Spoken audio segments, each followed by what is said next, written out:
Hello everyone, this is Rajkamal. आज का topic है यूनिवर्सल मोटर, है ना। यूनिवर्सल मोटर को हम बारीकी देखेंगे, है ना। स्पेशल मोटर में भी आता है, हालांकि डीसी मशीन जब पढ़ते हैं तो वहाँ भी हम इसको स्टडी कर लेते हैं, ओके। क्योंकि डीसी सीरीज मोटर ही एक यूनिवर्सल मोटर का टाइप है। चलिए पहले मैं इसी पे चर्चा करूँ विस्तार में, है ना। आइए, अगर मैं बात करूँगा ना कि यूनिवर्सल मोटर, जैसे कि टॉपिक का नाम ये यूनिवर्सल, मतलब ये यूनिवर्सल इसलिए है कि ये सर एसी पर भी काम करता है और डीसी पर भी काम करता है, ठीक है। यानी ये एसी सप्लाई देने पर भी ऑपरेट करता है और डीसी सप्लाई देने पर भी ऑपरेट कर जाता है, तो दोनों ही तरीके से आसानी से काम करते हैं, इसीलिए इसको यूनिवर्सल मोटर कहा गया, ठीक है। पहली बात। अब इसको कंस्ट्रक्शन में देखा जाए तो डीसी मोटर में आखिर कैसा डीसी मोटर है कि इसको सप्लाई एसी भी दे दे तो चल जा रहा होगा। तो अगर बात करें ना यूनिवर्सल मोटर की, तो डीसी मोटर में एक मोटर आपने देखा होगा, डीसी सीरीज मोटर, है ना। DC series motor, okay. तो डीसी सीरीज मोटर ही तो आपका यूनिवर्सल मोटर है, हो जाता है। यानी डीसी सीरीज मोटर का कनेक्शंस इस तरीके को होते हैं कि उस मोटर में सप्लाई डीसी दीजिए तब भी काम कर जाएगा और एसी दीजिए तब भी काम करेगा। Direction of torque, direction of rotation same रह जाता है, ओके। तो दोनों पे वही डीसी मोटर का जो डीसी सीरीज मोटर है वो एसी पे भी देने पे काम कर जाता है, इसीलिए उस मोटर का नाम हमने क्या रख दिया है, यूनिवर्सल मोटर, है ना। यूनिवर्सल मोटर एक एग्जांपल के तौर पे यहां पे आपको दिखाया गया है ना, कि किस तरीके से ये मोटर है, ओके। अब मैं यहां बात करूं इस मोटर में, सर एक कोई रफ डाटा बताइए कि ऐसा मोटर कौन सा होता है। तो अगर आप बात करोगे ना तो मिक्सी देखियो ना, मिक्सी आपने डेली लाइफ में देखा होगा, हर जगह कहीं भी जाते हो, चाहे जूस शॉप पे जाते हो या फिर आप देखते हो मिक्सी आपके घरों में भी होते हैं, तो मिक्सी में यही मोटर का इस्तेमाल होता है ना। पहले तो मैंने हार्डवेयर से भी मोटर को ला के दिखाया था आप लोगों को, फिलहाल अभी हार्डवेयर वाला मोटर नहीं है, जो फिजिकली मोटर होता है, फिलहाल आप इससे देख सकते हो ना, ये मिक्सी टाइप वाला ही मोटर होता है। अब यहां पे इसी को यूनिवर्सल मोटर, चूंकि यूनिवर्सल मोटर कैसा है, डीसी सीरीज मोटर है, और डीसी सीरीज मोटर का कनेक्शन कैसा था, जो फील्ड वाइंडिंग है और आर्मेचर वाइंडिंग है आपस में कैसे कनेक्ट होंगे, सीरीज में कनेक्ट होंगे। आपस में कैसे कनेक्ट होंगे जी, सीरीज में कनेक्ट होंगे, ठीक है ना। चलिए थोड़ी सी 1 मिनट रुक जाइए, एसी का कनेक्शन ऑन कर दूं, गर्मी वरना बहुत ज्यादा बढ़ रही है। एक सेकेंड।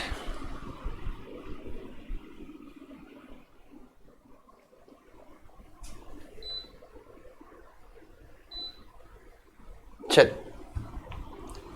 अगर मैं यहां बात कर लू ना, अगर मैं आप बात कर लू तो सर डीसी सीरीज मोटर, ठीक है, काम कैसे करेगा हम वो भी देखेंगे, लेकिन सर डीसी सीरीज मोटर में क्या था, सर सीरीज मोटर में क्या था कि आर्मेचर वाइंडिंग और जो आर्मेचर वाइंडिंग हो गया और दूसरा फील्ड वाइंडिंग, दो ही वाइंडिंग होते हैं डीसी मशीन के अंदर।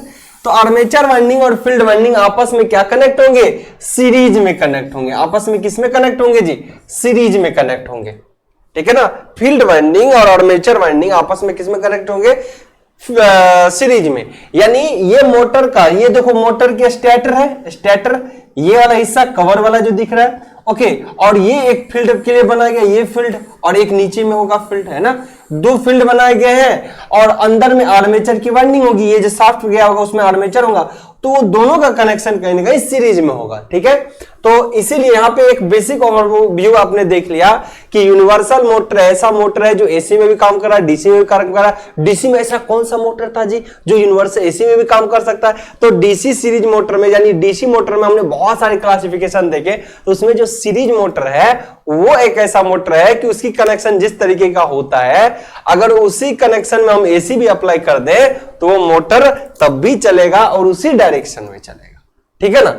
चल, तो ये बात हुई। अब यहां से भी कनेक्शन को अगर देखा जाए तो देखिए एसी सोर्स दिया गया यहां से, और ये वाइंडिंग है, और इस वाइंडिंग का कनेक्शन कहीं ना कहीं देखिए ब्रश के थ्रू, ये ब्रश है, ब्रश है ना, ब्रश के थ्रू गया, और ये कंडक्टर आर्मेचर का है, और आर्मेचर में चाहे कितने भी लपेटे लगे हो, फिर ये जो दूसरा कम्यूटेटर सेगमेंट है वहां से ब्रश है, ये लौट के फिर कहां चला गया, फील्ड वाइंडिंग में, और लौट के आ गया। इसका मतलब दोनों वाइंडिंग कैसे हैं, सीरीज में। अगर मैं बात करूं एक सीरीज की वाइंडिंग है और दूसरी आर्मेचर की वाइंडिंग है जी, आर्मेचर की वाइंडिंग है। आगे मैं बनाऊंगा इसको, है ना, अच्छे से, तो ऐसा ही बनेगा। ये सर सीरीज वाइंडिंग है, सीरीज वाइंडिंग, ये आर्मेचर वाइंडिंग है सर, है कि नहीं? क्लियर? ये दोनों सीरीज में हो गए। और यहाँ पे एसी सप्लाई भी दे सकते हो, है ना, और डीसी सप्लाई भी दे सकते हो, डीसी सप्लाई भी दे सकते हो। क्लियर है? सो बेसिक चीजें हैं। अब आइए इसके बारे में चर्चा की जाए। तो अगर सर्किट में देखिएगा यूनिवर्सल मोटर और डीसी मोटर अगर देखेंगे तो ऑलमोस्ट चीजें कनेक्शन वगैरह सेम होते हैं, थोड़े शेप का अंतर, क्योंकि एप्लीकेशन अलग अलग जगह होगा। अगर मिक्सी में करेंगे तो वो मोटर का डिजाइनिंग थोड़ा कंस्ट्रक्शन वाइज तो कुछ अलग रखेंगे, किसी और जगह करेंगे तो कुछ अलग रखेंगे, लेकिन कनेक्शन में कोई चेंजेस नहीं होगा। कनेक्शन सीरीज मोटर में जो हो गए मेन वाइंडिंग कहने का मतलब ऑक्सिलरी वाइंडिंग, सॉरी या तो ऑक्सिलरी भी नहीं आता, या तो जो आर्मेचर वाइंडिंग होगा और जो आपका फील्ड वाइंडिंग होगा, दोनों ही सीरीज में होंगे। ओके, सो अब देखिए डीसी कौन सा मोटर जी? सीरीज मोटर है तो डीसी, पर डीसी में सीरीज मोटर, और यूनिवर्सल मोटर बोले तो सेपरेटली यहां पे बना दिया गया, लेकिन कनेक्शन सेम होना चाहिए। यहां भी कनेक्शन बिल्कुल सेम होना चाहिए। अलग जगह यूजेज के लिए उसके कंस्ट्रक्शन से आपको थोड़ा अलग अलग करना पड़ता है। जैसे मिक्सी के लिए अलग कहीं करोगे, है ना, किसी पंखे में लगाना उस मोटर को तो अलग तरीके से लगाओगे, तो अरेंजमेंट थोड़ा सा चेंज होता है। बाकी ये दोनों चीजें वही है जी, दोनों चीजें वही है, ठीक है ना। ये एसी डीसी दोनों पे काम करता है, ये भी एसी डीसी पे दोनों काम करता है, लेकिन डीसी मशीन में आपने पढ़ा है डीसी सीरीज में, क्योंकि वर्ड सीरीज का आता है तो दो वाइंडिंग को सीरीज में करते हैं, ठीक है। चलिए अब थोड़ी सी चर्चा कर लो मैं, थोड़ी सी चर्चा कि सर उस वाइंडिंग में डीसी दूं तब भी, एसी दूं तब भी काम कर जाता है, क्या बात है? आइए क्या बात है उसी की चर्चा एक बार। मैं कहता हूं एक मशीन है हमारा,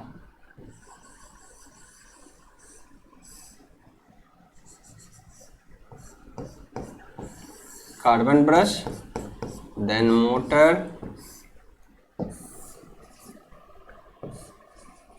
ओके, सीरीज वाइंडिंग, है ना, तो ऑब्वियसली सीरीज फ्लक्स निकालेगा। ये इसके ब्रश, ये मोटर, इसमें क्या होगा जी? आर्मेचर वाइंडिंग होंगे, है ना। यहाँ पे क्या है जी? Armature winding. ये क्या है? आर्मेचर की वाइंडिंग। ये क्या है? ब्रश। ये क्या? आर्मेचर का रेजिस्टेंस। ओके, और यहाँ क्या दिया है आपने? सप्लाई, वीएस सप्लाई दे दो, है ना, वीएस सप्लाई दे दो।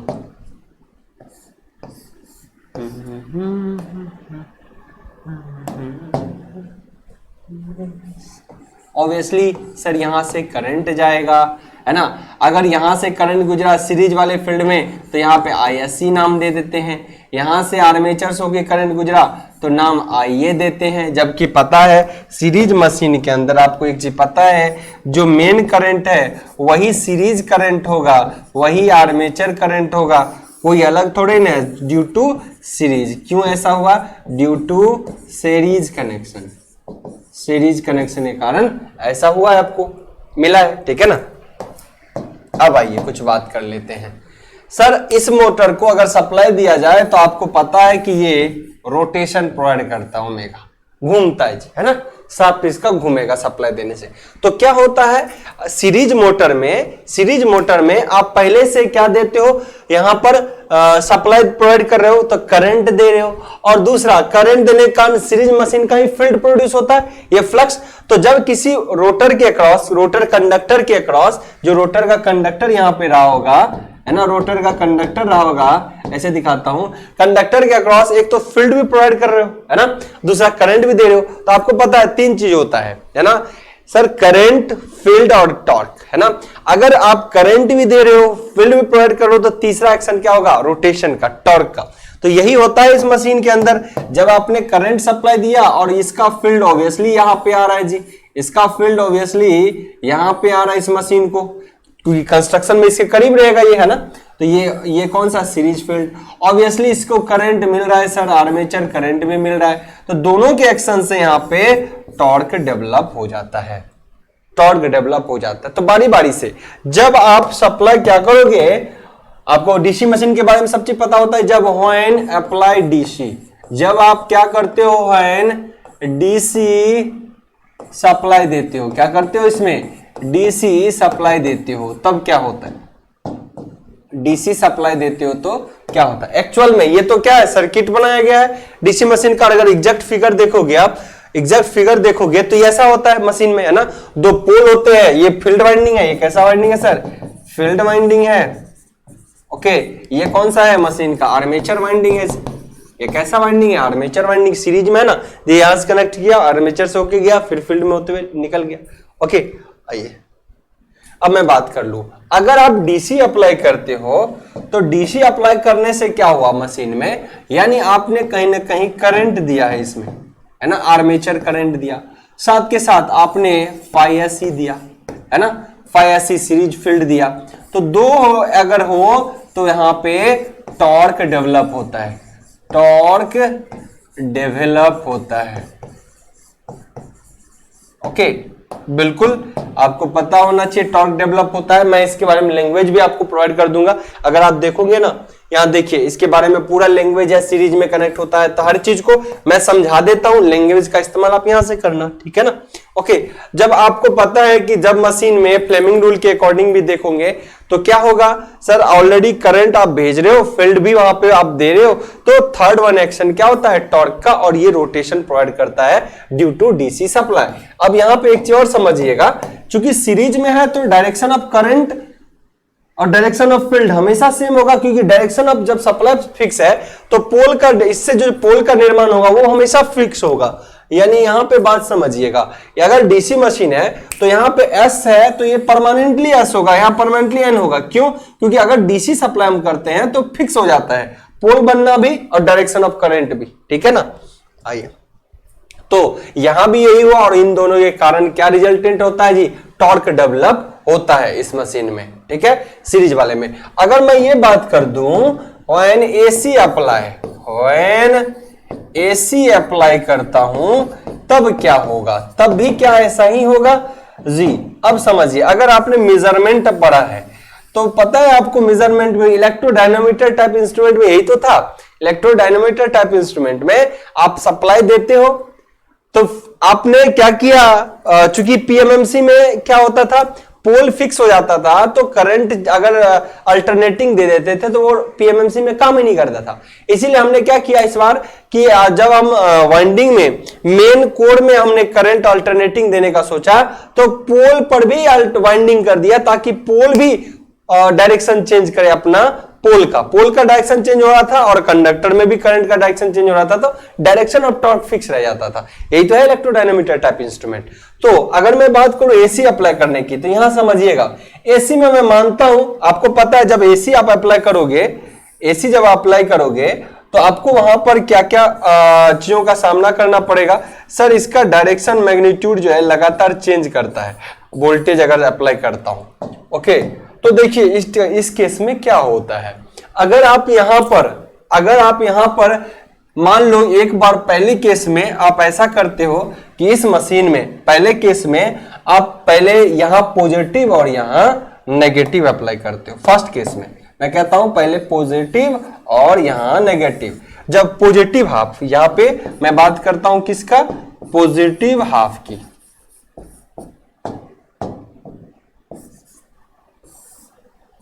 पॉजिटिव हाफ की, जब आप पॉजिटिव हाफ की चर्चा करोगे तो ऐसे कंडीशन में क्या होगा, देखिए सेम डीसी जैसा होगा सर, ये भी फ्लक्स एक फिक्स डायरेक्शन में दे रहा होगा, समझिएगा एक फिक्स डायरेक्शन में क्या कर रहा होगा सर, करंट दे रहा होगा, जैसे डीसी चल रहा था तो डायरेक्शन ऑफ टॉर्क सेम रह जाएगा। तो समझिए मैं कहता हूं कि अगर इस मशीन में मैं करंट का डायरेक्शन में ये कहूं, करंट हमने क्या दिया इस डायरेक्शन में, चलिए एग्जैक्ट समझ लेते हैं यहां से।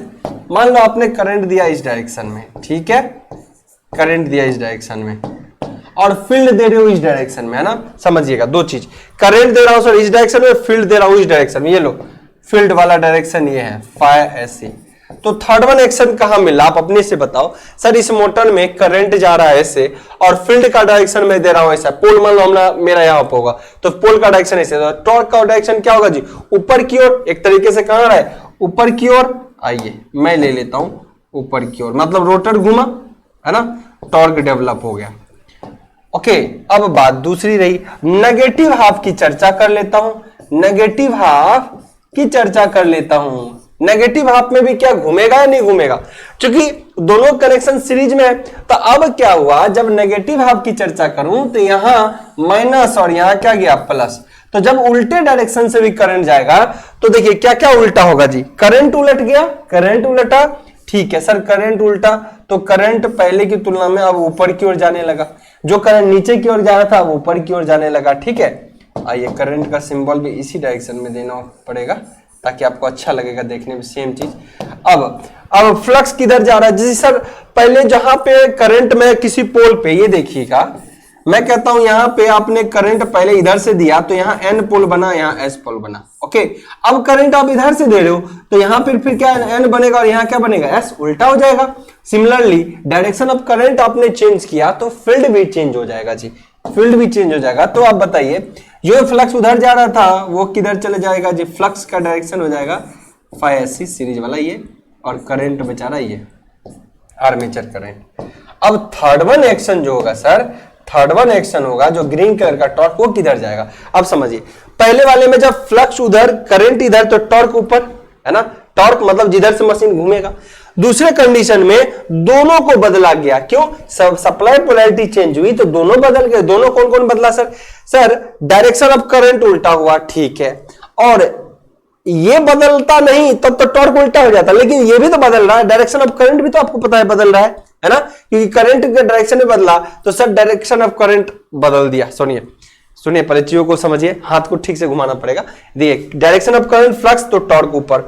अब समझिए सर करंट हो गया ऊपर, ये लो है ना, और फ्लक्स हो गया इधर, ये लो, तो टॉर्क का डायरेक्शन अब भी इधर की ओर ही है सर। देखिए देखिए क्या कर दिया, अब हमने क्या कर दिया, फ्लक्स का डायरेक्शन उल्टा कर दिया, करंट ऊपर कर दिया, तो टॉर्क अब भी देखिए ऊपर की ओर भाग रहा है। तो डायरेक्शन ऑफ टॉर्क सेम रह जाता है, चाहे एसी दो या डीसी, पॉजिटिव हाफ हो या नेगेटिव हाफ। ऐसे कंडीशन में डायरेक्शन ऑफ टॉर्क देखोगे तो मशीन का अब भी वही है, डायरेक्शन ऑफ टॉर्क क्या है, अब भी वही है।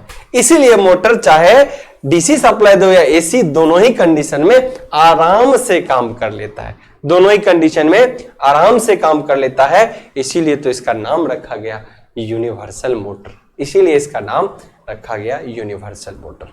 ठीक है ना, मुझे लगता है एकदम क्रिस्टल क्लियर हो चुका होगा माइंड में यूनिवर्सल मोटर क्या है, इसके एप्लीकेशन भी बताऊंगा, हर एक चीज डिटेल में, है ना। अब देखिए लैंग्वेज मैंने जितने भी चीजें बताए हैं सेम आपको चीजें मिलेंगी, है ना, सेम।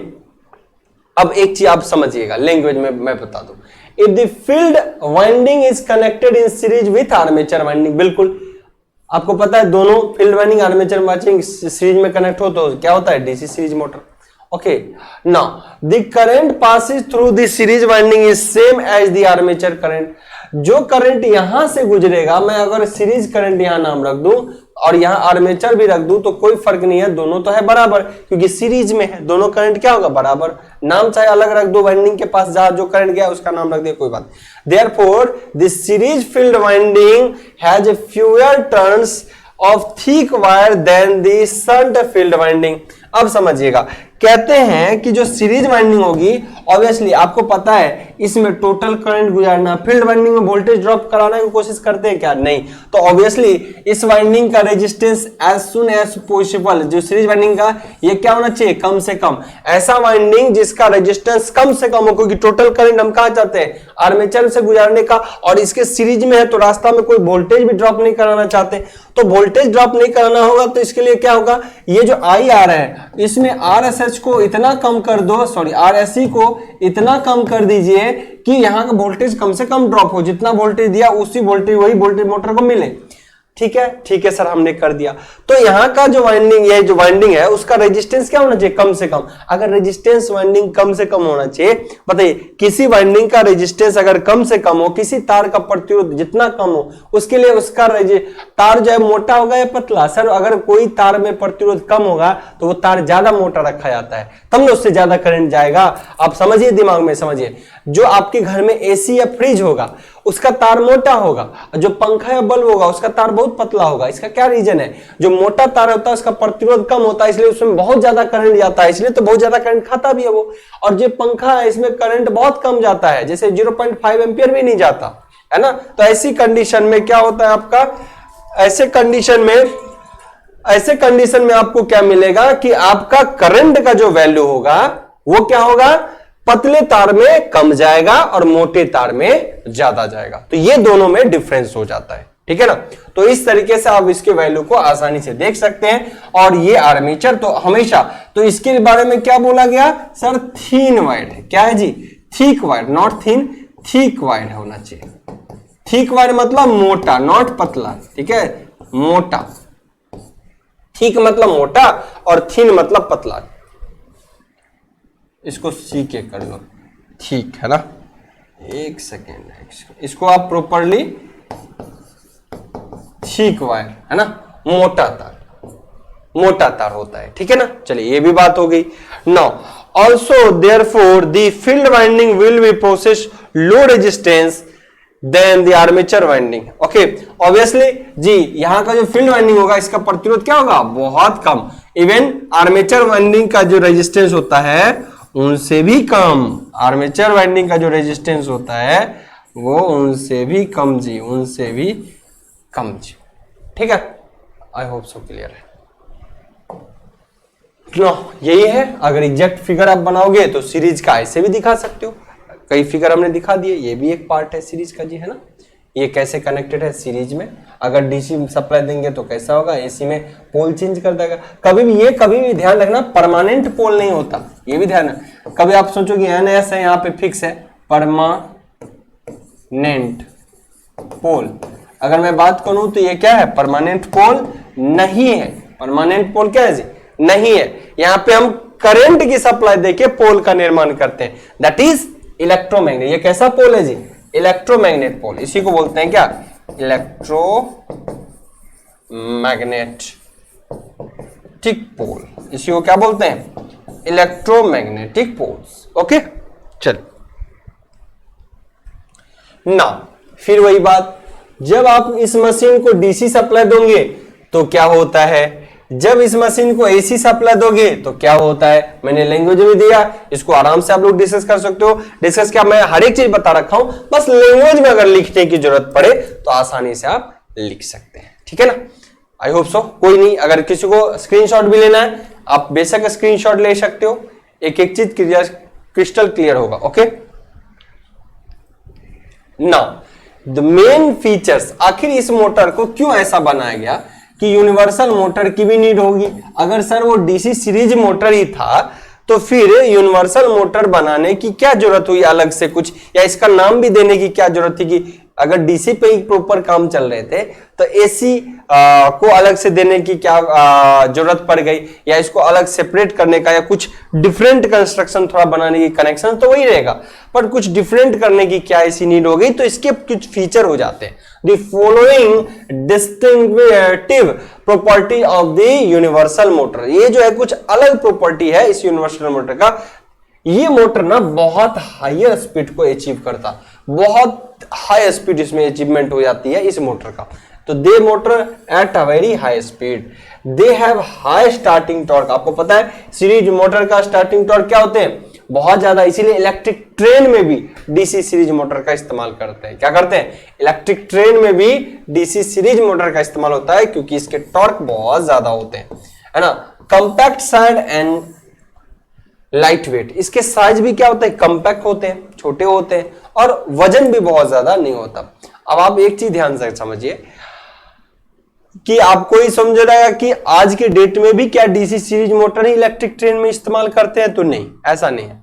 आज के डेट में अब रिप्लेस हो चुके हैं। डीसी सीरीज मोटर में ब्रेकिंग का इशू बहुत बड़ा था, इसको रिकवर करने के लिए हमने इंडक्शन मोटर को चुना। 3 फेज इंडक्शन मोटर आज इंडियन रेलवे में भी या और भी जगह, बहुत सारे वर्ल्ड के विदेशों में भी आप कह सकते हो कि वहां भी अब 3 फेज इंडक्शन मोटर का यूज होने लगा। तो उसका जो यूज है, एप्लीकेशन इसलिए किया गया कि बहुत 3 फेज इंडक्शन मोटर बहुत स्मूथ है रनिंग के केस में भी, और ब्रेकिंग लगाना भी बहुत आसान है। जबकि मैकेनिकल ये जो ब्रेकिंग है इसका, इलेक्ट्रिक ब्रेकिंग डीसी मशीन का, वो इतना बढ़िया बेहतर परफॉर्म नहीं करता था। सो इसको हमने रिप्लेस कर दिया 3 फेज इंडक्शन मोटर। लेकिन आज भी आपके एग्जाम में अगर क्वेश्चन पूछे जाते हैं कि इलेक्ट्रिक ट्रेन के अंदर किस मोटर का इस्तेमाल करते हैं, तो डीसी सीरीज मोटर बिल्कुल किया जा सकता है। लेकिन कुछ इशू होने के कारण 3 फेज में रिप्लेस कर दिया गया। चलिए, they are noisy because of the commutator and brush. Obviously ये पे एक आप इसको में ये क्या मिलेगा कि ये नॉइजी होते हैं, थोड़ा साउंड प्रोड्यूस करता है, नॉइज देता है, और कम्यूटेटर और ब्रश होते हैं इस सेगमेंट। इसमें क्या होता है, कम्यूटेटर और ब्रश होते हैं। क्लियर है? कम्यूटेटर और ब्रश आपको पता है, जब कम्यूटेटर और ब्रश का कॉम्बिनेशन होगा तो स्पार्किंग होना तय है, प्लस माइनस होगा। इंडक्टर है, कहीं ना कहीं एनर्जी स्टोर करेगा, वो डिलीवर फिर करेगा, तो ऐसे कंडीशन में स्पार्किंग होना 200% तय है। और जब दो सेगमेंट में कम्यूटेटर बटा होता है तो जहां ब्रश जब भी टच करेगा उन पॉइंट को, तो कहीं ना कहीं थोड़ी मात्रा में भी छोटे मोटर में जरूर स्पार्क करेगा। Okay, efficiency of a universal motor की अगर बात की जाए, the efficiency of smaller universal motor is around 30%। बहुत छोटे मोटर की जो इफिशियंसी कहोगे बहुत ज्यादा नहीं होता, लेकिन बड़े साइज के मोटर की इफिशियंसी बहुत ज्यादा होता है। While the larger universal motor having an efficiency of 75%, लगभग 75% इसकी क्या होती है, इफिशियंसी होती है। ठीक है ना। नेक्स्ट, इसके एप्लीकेशन कहां देखने को मिलेगा, सिर्फ स्पेशली यूनिवर्सल मोटर जब डिजाइन किया गया हो अलग से। कनेक्शंस में तो डीसी सीरीज मोटर जैसा होता है, लेकिन स्पेशली अगर यूनिवर्सल मोटर के लिए डिजाइन किया गया हो तो यूनिवर्सल मोटर जो है इसके डोमेस्टिक एप्लीकेशन बहुत ज्यादा है। जैसे वैक्यूम क्लीनर के अंदर होगा, फूड प्रोसेसर के अंदर होगा, मिक्सचर के अंदर होगा, हेयर ड्रायर के अंदर होगा, है ना, कॉफी ग्राइंडर के अंदर होगा, है ना, इलेक्ट्रिक सेवर्स के अंदर होगा। तो इस तरीके से आप इसके एप्लीकेशन डोमेस्टिक में डेली लाइफ में बहुत ज्यादा आपको देखने को मिलेगा। Okay, now drilling machine and small drivers के अंदर भी, अब नहीं देखते आजकल हाथ में पकड़ने लगता बंदूक है ना, ऐसे ऐसे मोटर आ गए, तो वो कहीं ना कहीं यूनिवर्सल मोटर का इस्तेमाल बहुत ज्यादा किया था। टॉर्क भी बहुत बढ़िया मिल जाता है इसमें। अब देखो दीवार को छेद करता है, कितना टॉर्क स्टार्टिंग होता है कि फटाक से छेद करने के लिए तैयार हो जाता है ना। तो ये चीजें हैं अबाउट यूनिवर्सल मोटर। आपने अच्छे से चीजों को देखा, अगर इसी चीज को मैं लिखते रहता हाथ से तो बहुत समझ लिए उस चीजों को, तो अच्छे से लिखा जा सकता है, इसलिए हमने लैंग्वेज भी ले लिया था यहाँ पे। वरना समझाने का काम करता हूँ, चीजों को समझिए बहुत अच्छे से और लिखा जाएगा अपने से। फिर भी किसी को दिक्कत होता है तो हमने लैंग्वेज ले लिया, नहीं तो इसी को लिखने में, इसी पेज को लिखता तो 10 मिनट तक घसते रहता है चीजें। अब इस सब चीज आपके सामने है, इसका प्रॉपर पीडीएफ भी आपको अवेलेबल हो जाता है। तो आई होप सो चीजें एकदम क्रिस्टल क्लियर हो चुका है ना। आज आपको आपने देख लिया यूनिवर्सल मोटर, ये भी एक स्पेशल मोटर का टाइप है। हालांकि डीसी मोटर में आप जाते हो तो इसको पढ़ लेते हो, फिर भी इसको अलग से पढ़ लिए कि यूनिवर्सल मोटर। अब इस पे बेस्ड कुछ एमसीक्यू होगा वो भी करवा दूंगा ताकि चीजें एकदम क्लियर हो जाए। ठीक है, तो आई होप सो कोई डाउट नहीं बचा होगा। मिलते हैं आपसे अगले लेक्चर में। Thank you.